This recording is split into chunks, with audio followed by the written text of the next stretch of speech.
Maayong buntag, alin ang Butuan on News Update sa Butuan City Public Information Office. May abiso ang lokal nga panggamahanan sa Butuan, pinaagi sa City Disaster Risk Reduction and Management Department nga suspendido ang klase sa talang level sa pampubliko o pribadong tunghaan karong adlaw. Kinitungod sa palayon nga na sinating pag-ulan dala sa bagyong Ada. Sa weather advisory ang ipagawa sa alas 4 kaganinang kadlawon, ang sentro sa bagyo anaa sa 430 kilometers silangan sa Maasin City, Southern Leyte. Padayon nga naglihok ang bagyong Ada samtang anaa kini sa kadagatan nga sakop sa sila kang bahin sa Eastern Visayas. Adunay kakusgon sa hangin nga 65 kilometers matag oras ug huros nga moabot hangtod 80 kilometers matag oras. Samtang nagalihok paingon sa amihan ng kasadpan.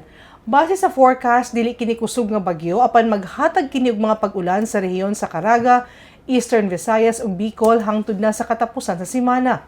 Gihangyo ang tanan nga magpabiling alerto, magplano ug mag-andam batok sa epekto sa padayon nga pag-ulan.